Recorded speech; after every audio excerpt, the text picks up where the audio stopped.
Hi, we want to welcome you to the Heights podcast. My name is Lee, and I'm one of the pastors here at Heights. Our mission is to love and to lead all people to a new life with Christ. And so we designed this podcast to essentially help you take your next step of faith. Whether right now in your life you are not a follower of Jesus, we want to help you take that step one step closer to being a follower of Christ. Or maybe you are a follower of Jesus. We want to help you continue along in that walk. And so our podcast is designed to talk about topics of theology and faith and culture and how a lot of those intersect. And so today I'm with our associate pastor here at Heights of Students and Connections, and Jonathan McMean. So good to have you. It's good to be here. All right, so you're in Matt Hogan's seat. In the seat. In the seat. He uses big words sometimes I don't know. I do not. I'm a youth pastor.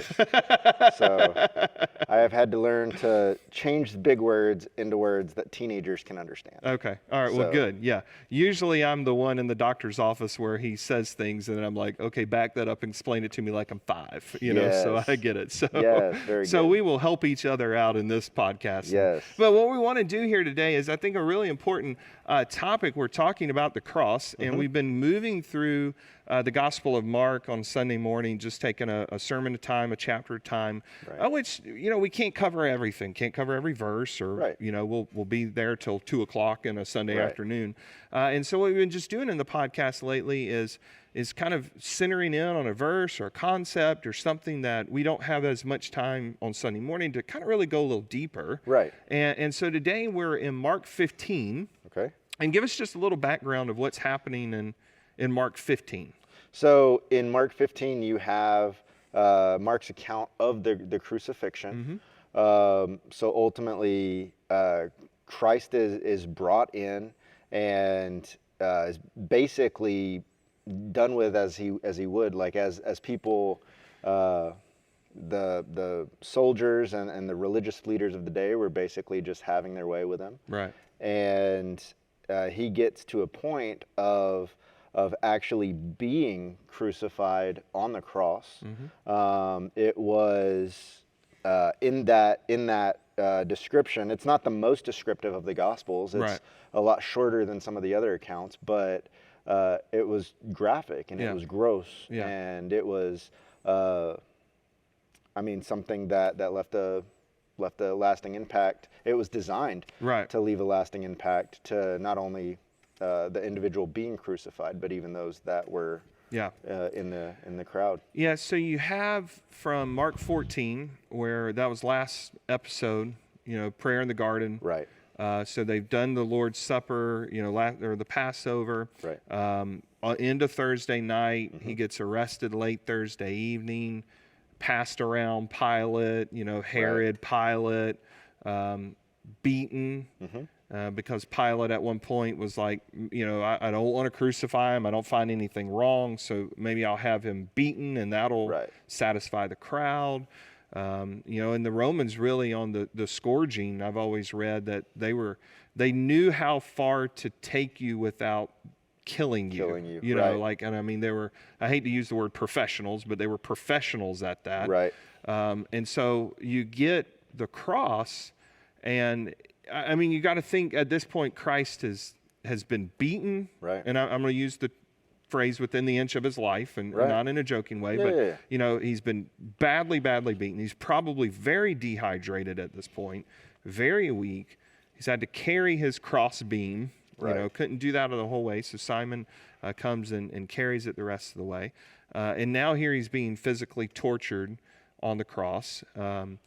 Depending on how you do the math, he's somewhere on the cross from start until he gives up his last breath, somewhere between 6 and 9 hours. Wow. Yeah. And so this was obviously a very excruciating way to die. And so what I want to do today, though, is a lot of times when we talk about the cross, and especially around Easter, we'll get into the physical aspects of what happened. Right.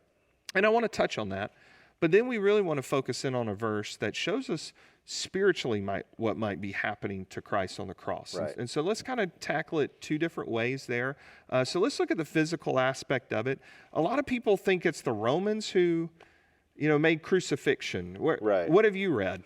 So I had always heard that it was the Babylonians, but I know that there are a bunch of people that would claim, different historians have different views. Yeah.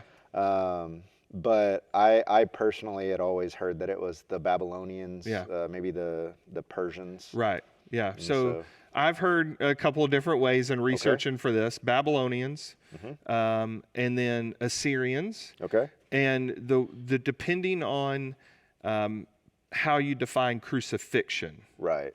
because the Babylonians and the Assyrians, it was more of an impaling. Right.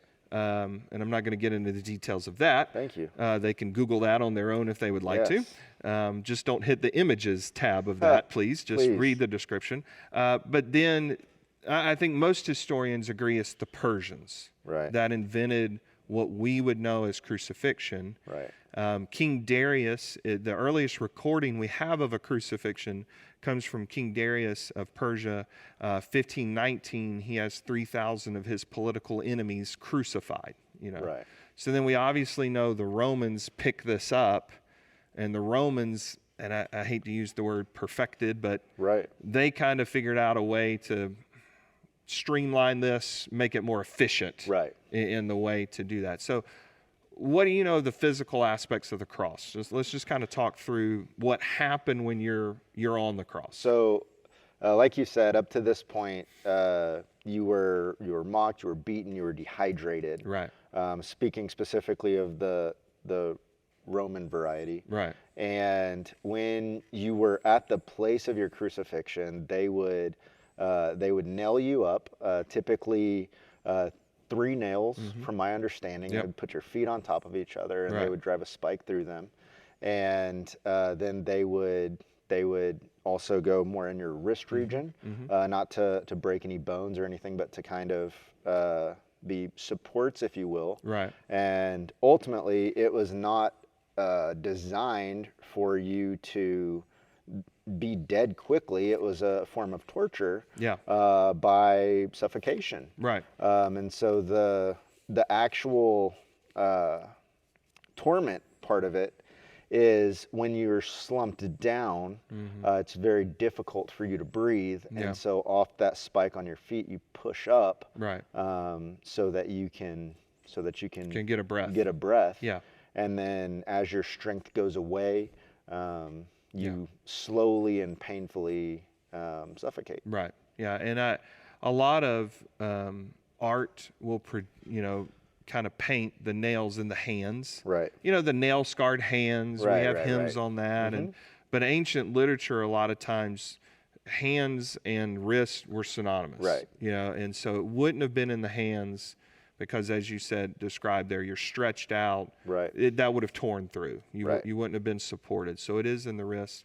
And to think about that agony, all the weight and support to push yourself up comes off the feet, Off of, right. which is now nailed together. Right.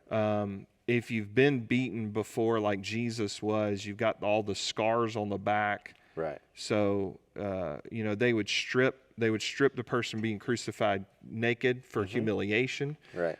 So this isn't like you got cloth on, like a T-shirt on or a Right. shirt.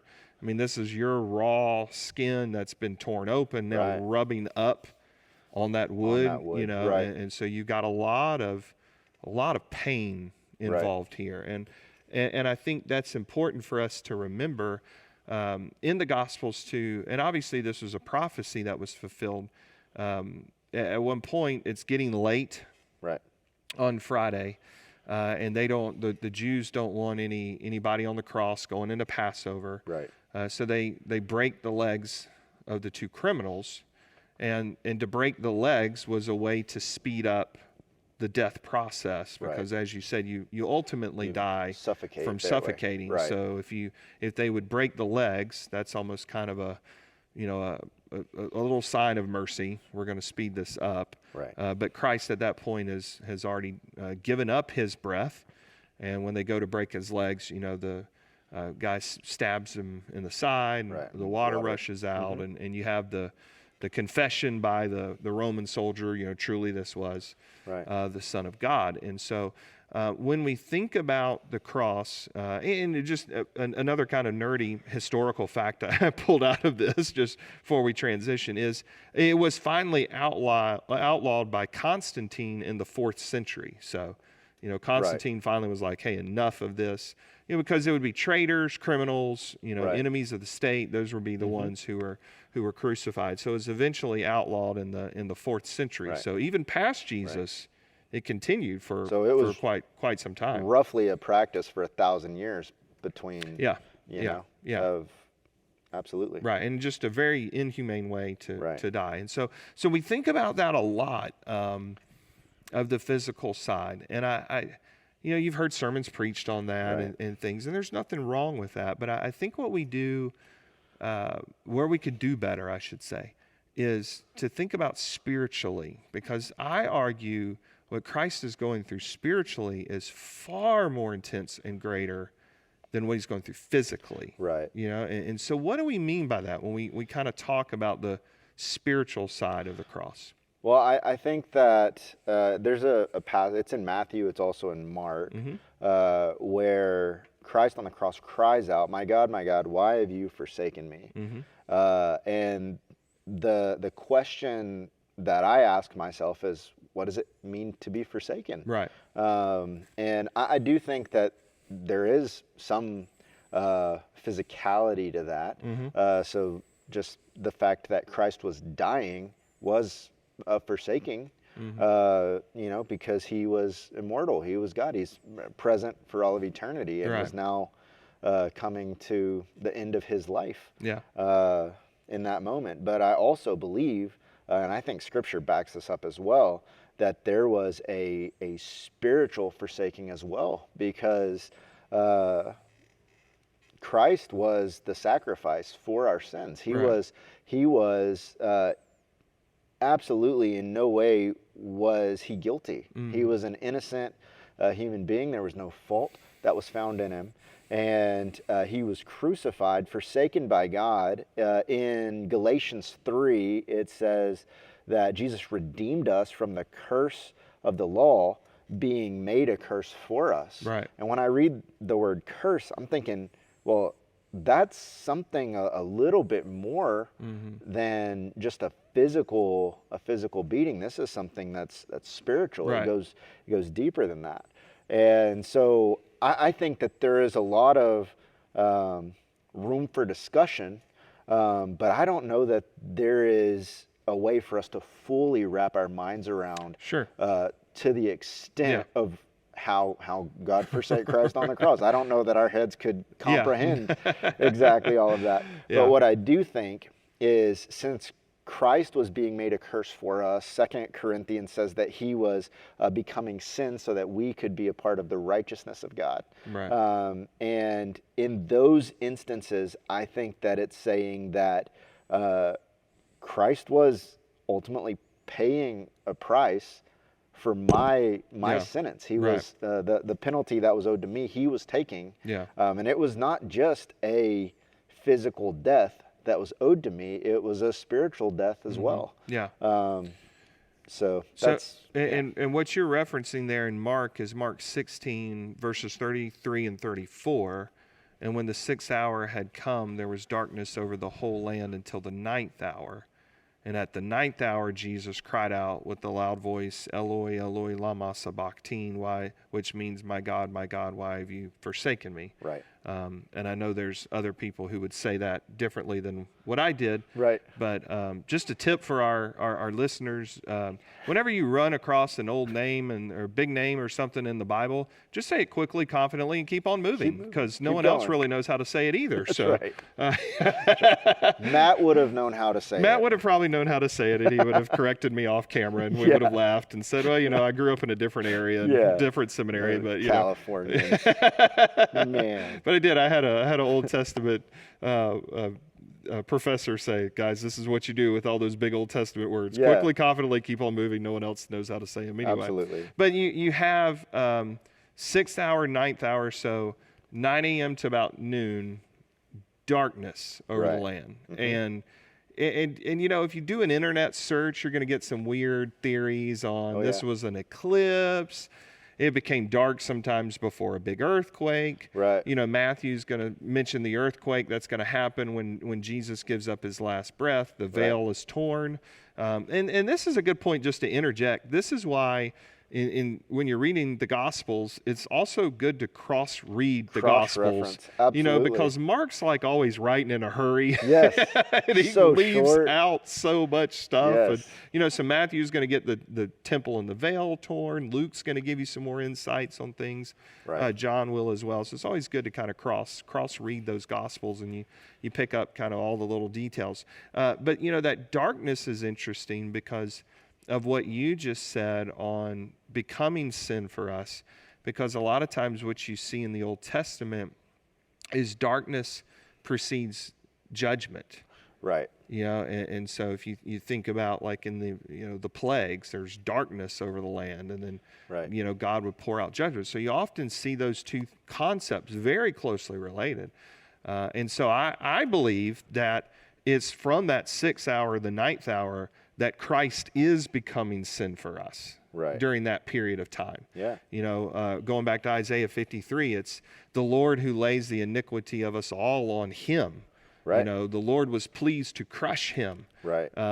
I think it's then, on the cross. Right. It's not, when they're nailing him up or any of that, but there is a period in time in the cross where there's darkness all over the city, over the land. Right. And then he cries out, Psalm 22, why have you forsaken me?